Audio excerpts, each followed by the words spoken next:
Doctor Elian Carr, gusto saludarla, muy buenos días. Muy buenos días desde Nueva York, gracias. Estamos aquí con mi esposo en lo que se llama la iniciativa global del presidente, del expresidente Clinton. Ajá. Donde están reunidos al mismo tiempo que las reuniones en Naciones Unidas, jefes de Estado, ex jefes de Estado y obviamente personas de negocios. Sí. Y el tema ahorita es el calentamiento global, es un tema muy relevante. Muy relevante, pero lamentablemente bastante desatendido, por lo menos en nuestro país, sin tener en cuenta lo que eso puede significar más adelante para nuestra propia cotidianidad, ¿no? Sí, bueno, se acaba de decir ahora, y América Latina en cierta forma está representada por el presidente Calderón de México, pero los problemas son los mismos. La deforestación es un problema central y es un problema que debería ocupar con la Amazonía el Perú mayormente, y yo creo también que no hacemos suficiente por eso. Sí, pues. Ahora, yo le preguntaba el otro día al expresidente Alejandro Toledo, cuando conversamos aquí en Lima, sobre cómo hacía para tener, digamos, esa cercanía con tan importantes líderes políticos mundiales, y le decía, y le hacía referencia, y se lo pregunto a usted, con una contradicción frente a lo que había pasado aquí más bien en las últimas elecciones, que nadie era profeta en su tierra, en términos de que la convocatoria que tiene, los lugares que participa, digamos, ya varios otros. Entiendo, y le dije yo también a él, que inclusive el presidente Alan García, y eso me lo ha contado gente del APRA, dirigentes del APRA, dice que sentía un celo terrible porque él no podía tener esa cercanía, por ejemplo, con esos sectores. ¿Cómo ve eso? Usted, ya que digamos que es una persona que permanentemente está también en estos trabajos con su esposo. Sí. Es evidentemente un tema muy interesante de un presidente que, bueno, en esta oportunidad no ha sido elegido, pero ya ha sido presidente. Tiene una gran convocatoria y una gran presencia a nivel internacional.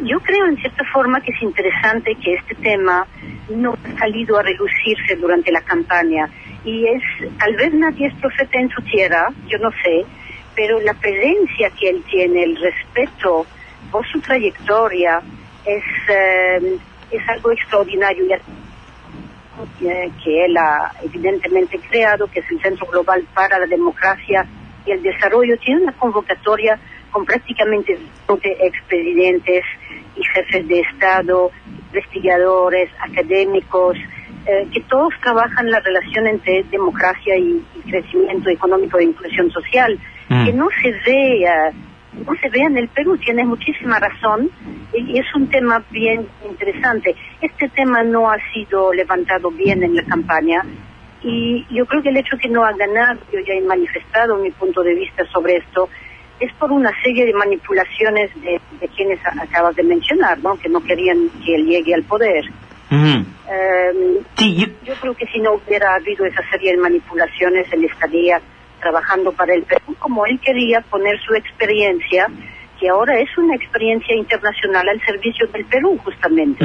Ahora, doctor Elian Carr, vayamos un poco más y tomo como referencia justamente, y la felicito por este honor y causa que le ha dado la Universidad San Marcos, además expresamente por sus méritos y su labor a favor de la preservación de la cultura andina en el país.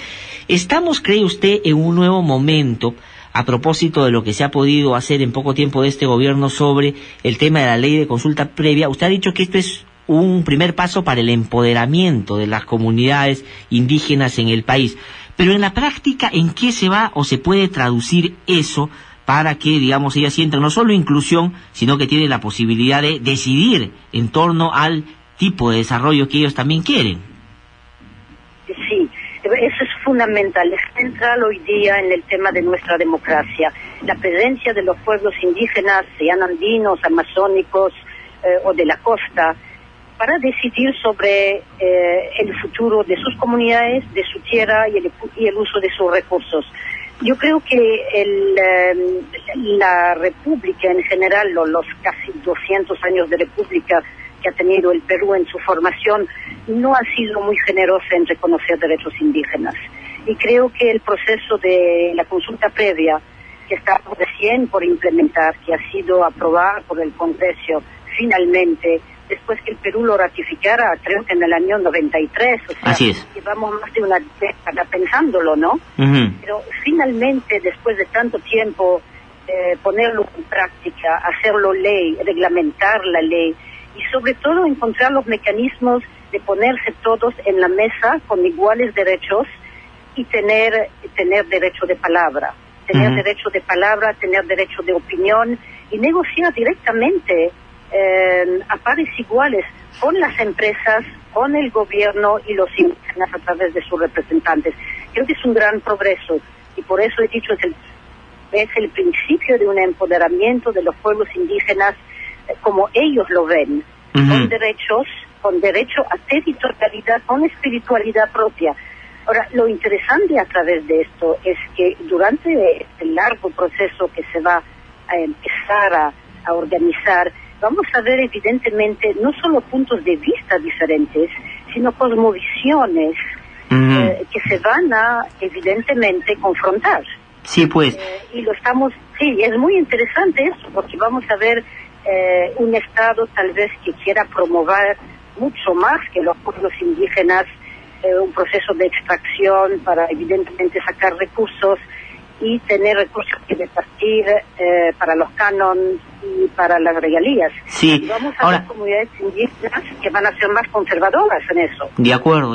Y creo que es un ejercicio de ciudadanía que por supuesto todos quienes vivimos en las ciudades ejercemos, porque tenemos la capacidad de que cuando vamos a negociar con alguien, de poner también nuestras condiciones, cosa que se les ha negado a ellos, como usted bien dice. Pero hay algunos que dicen que en esta pelea por la interpretación de la norma, que es la reglamentación, es donde se va a contrabandear un poco lo que algunos sectores quieren meter, porque parten de que es incompatible el tema de la consulta previa con el crecimiento económico. Y le digo por qué. El otro día se publicaron unas declaraciones del señor Roque Benavides, por ejemplo, que han dicho que esto, y dijo así, esto va a sonar confrontacional, pero quiero decir de frente, las comunidades indígenas las inventó Velasco, y por lo tanto es un asunto pues difícil, como tú dialogas con una invención, con algo que digamos apareció de un momento a otro, y eso pues no ayuda. ¿Qué opinión tiene, por ejemplo, ese tipo de actitudes? Que es de un sector, no de todo el sector de la minería, por ejemplo.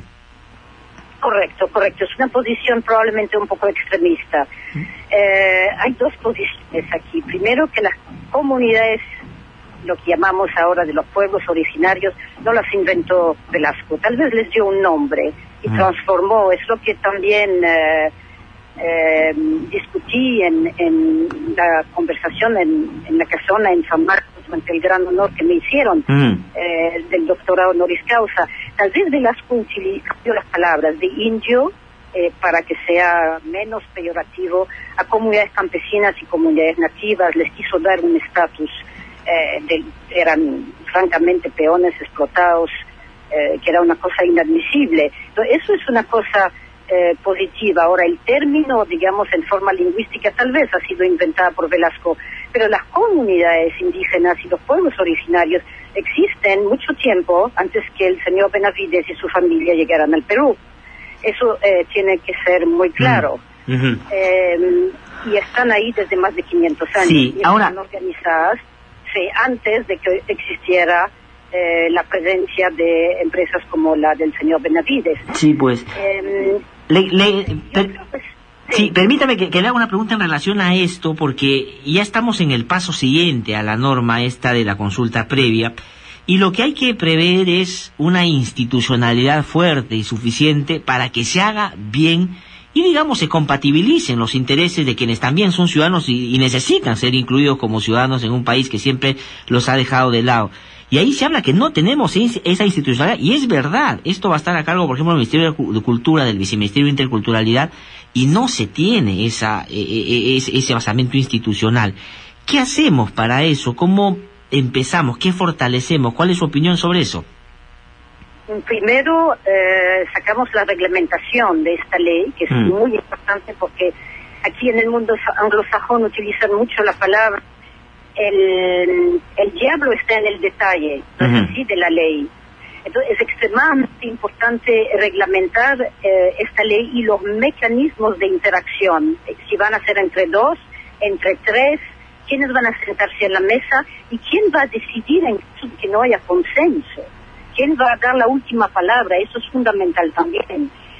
Experiencias anteriores, yo entiendo tu pregunta y es muy válida. En el Perú no tenemos, a pesar que existen experiencias muy valiosas de negociación con las comunidades indígenas, directamente con las empresas, por ejemplo en Tamina, otros casos en Tacna, que conozco con las poblaciones aymaras, donde no interviene el Estado y que es poco conocido. Donde trabajan directamente las empresas con la ayuda de, por ejemplo, profesionales de las ciencias sociales, que ayudan a la concertación. No tenemos realmente experiencia en procesos a partir del Estado. Miremos lo que pasa en estados que han tenido más éxito, como Canadá, por ejemplo. Podríamos aprender de ellos. Canadá tiene también bastante minería, tiene una población indígena que es bastante fuerte y que se expresa y que recibe beneficios de los recursos naturales extraídos en tierras. Sí, pues. Miremos otras experiencias en otros países, aprendamos y creamos con las comunidades originarias cuyo sentido de democracia es justo sobre la concertación y la creación de consenso. Así es. Y en ese sentido nos pueden enseñar bastante. De acuerdo. A mí lo que me preocupa es si no hay consenso entre los diferentes partidos, ¿quién va a decidir? ¿Cuál es la entidad que va? En ausencia de una representatividad e institucionalidad fuerte indígena en el Estado, teníamos INDEPA, ya no lo tenemos. El gobierno anterior lo ha destruido, lo ha relegado a una especie de viceministerio que no tiene fondos. Sí, pues, justamente... ¿Dónde está la institucionalidad fuerte que se podrá, digamos, imponer a la par del Estado y de las empresas? Efectivamente, ese debe ser ahora el centro de atención del Estado, que ya dio un paso importante, consensuado además, pero ya requiere de esa institucionalidad, por decirlo en términos generales, para poder sacarlo adelante de manera apropiada, ¿no es cierto? Ahora, dos últimas preguntas porque me están avisando que el tiempo lamentablemente se nos acaba. Hay un cuestionamiento aquí de un sector en torno a justamente la ministra de Cultura, Susana Baca, porque claro, ella tenía compromisos previos, porque es una cantante reconocida a nivel internacional, y está viajando a cumplir con eso porque no puede dejarlo de lado, porque se le saldría una millonada pues pagar todo lo que significaría eso en términos de romper los contratos, y se ha pedido inclusive acá que renuncie al ministerio. ¿Cuál es su opinión sobre eso? ¿O es demasiado exagerado pedir esto? ¿O digamos, habría que ya estar pensando en una cosa como esa? Mira, Susana Baca es una persona que yo admiro mucho como artista, es amiga, creo que le hace un gran bien evidentemente al Perú, pero también es muy difícil conciliar las dos cosas. Yo sé que tal vez he querido imitar el modelo brasilero cuando se puso a Gilberto Gil de ministro de Educación o de Cultura. Tal vez porque el Ministerio de Cultura es un ministerio nuevo, tiene que ser todavía muy articulado, tiene que tener mucho más poder de lo que él tiene. Tiene que, no sé si eventualmente el tema de inclusión social se irá al nuevo ministerio que se va a crear.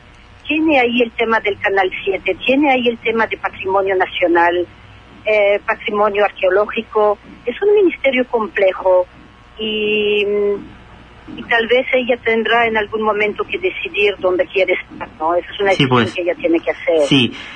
Y la última es una información que sale en Diario 16 y que de todas maneras se lo pregunto porque me parece importante.